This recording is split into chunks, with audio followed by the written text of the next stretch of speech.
warahmatullahi wabarakatuh.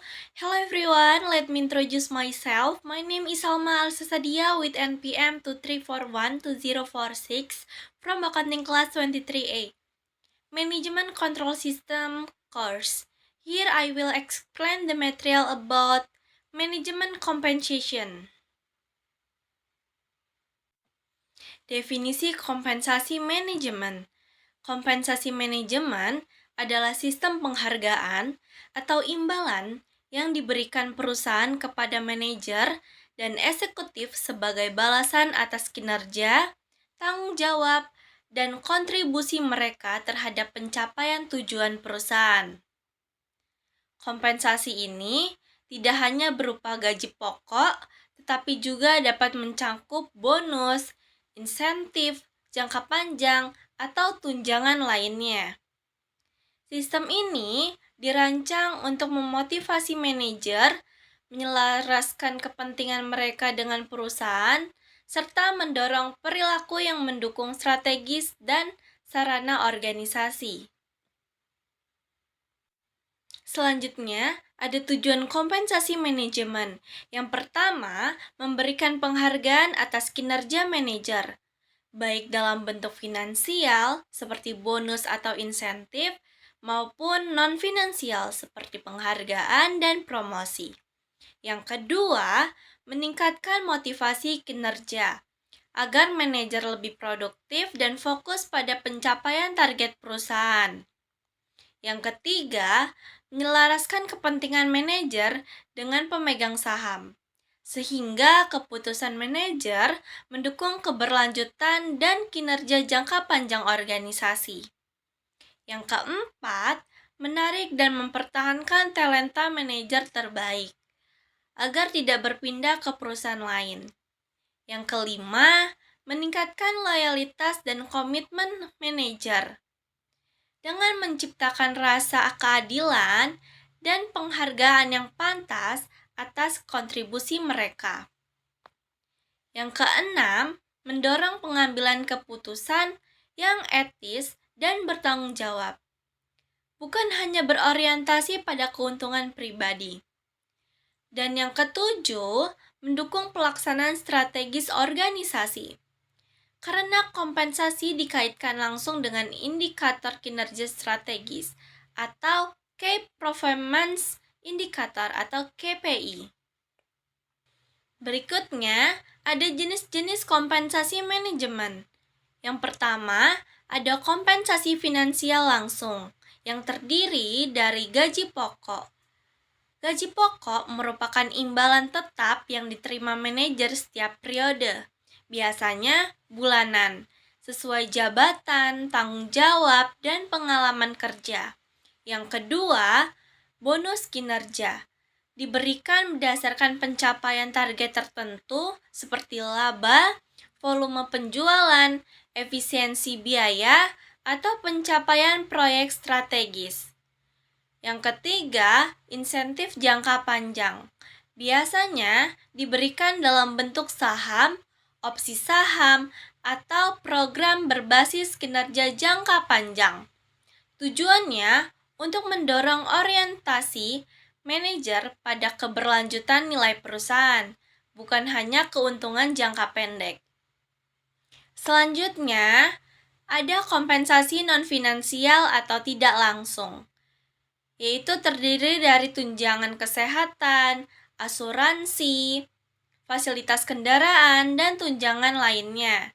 Yang kedua, pengakuan atau penghargaan formal, kesempatan pelatihan, dan pengembangan karir. Prinsip-prinsip kompensasi manajemen. Yang pertama, relevan dengan kinerja. Imbalan harus terkait langsung dengan hasil kerja dan pencapaian target organisasi. Yang kedua, adil dan kompetitif. Kompensasi harus sesuai dengan tanggung jawab jabatan dan standar industri agar dapat menarik serta mempertahankan talenta terbaik. Yang ketiga, transparan. Mekanisme, kriteria penilaian, dan dasar pemberian kompensasi harus jelas dan terbuka. Yang keempat, konsisten dengan strategis perusahaan. Skema kompensasi harus mendukung pencapaian visi, misi, dan tujuan strategis organisasi. Yang kelima, mendorong perilaku etis dan positif. Sistem kompensasi perlu mengarahkan manajer agar bertindak demi kepentingan jangka panjang perusahaan, bukan sekedar target jangka pendek. Yang keenam, fleksibel dan adaptif. Kompensasi harus dapat disesuaikan dengan kondisi bisnis, perusahaan, lingkungan, dan dinamika pasar tenaga kerja. Yang ketujuh, berbasis kinerja terukur. Setiap imbalan harus memiliki indikator kinerja yang objektif, seperti ROE, pertumbuhan pendapatan, atau tingkat efisiensi.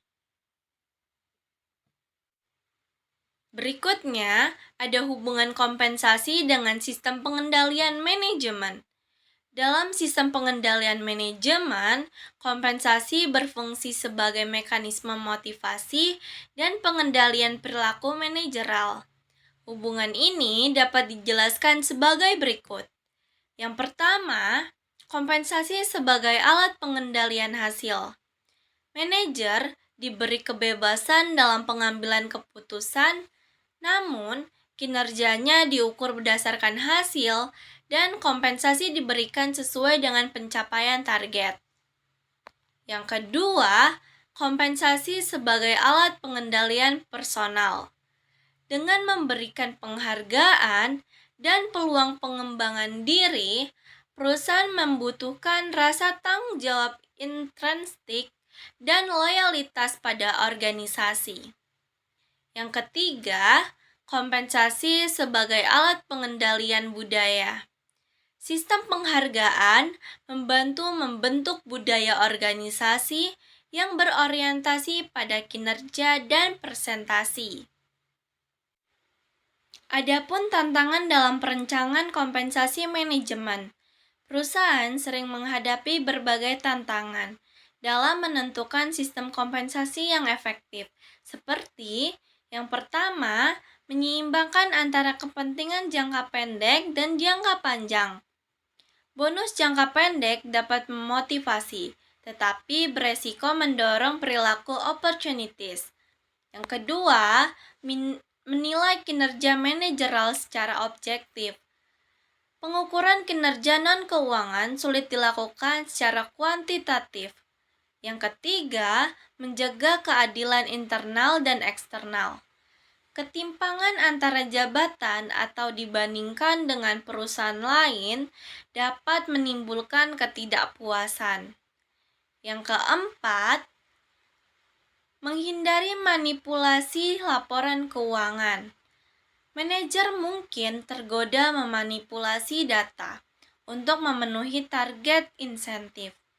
Dan yang kelima, menyesuaikan kompensasi dengan kondisi ekonomi dan perubahan lingkungan bisnis. Contoh penerapan kompensasi manajemen.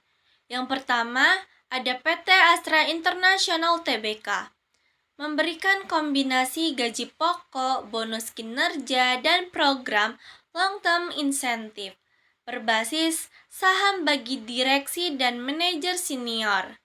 Yang kedua, ada Bank BCA, menggunakan sistem bonus berbasis kinerja cabang dan efisiensi biaya untuk mendorong produktivitas manajerial. Dan yang ketiga, Unilever Indonesia, menerapkan kompensasi non-finansial berupa program pengembangan kepemimpinan global dan peluang karir internasional. Kesimpulannya, kompensasi manajemen merupakan sistem pengendalian manajemen yang berfungsi untuk memotivasi, menghargai, dan menyelaraskan kepentingan manajer dengan tujuan perusahaan. Dengan memadukan kompensasi finansial dan non-finansial yang adil, transparan, dan relevan dengan kinerja, Perusahaan dapat meningkatkan produktivitas, mengurangi resiko konflik kepentingan, serta menarik dan mempertahankan manajer yang kompeten, sehingga mendukung pencapaian strategis dan kinerja jangka panjang organisasi. That's all I can say about the material management compensation. Wassalamualaikum warahmatullahi wabarakatuh.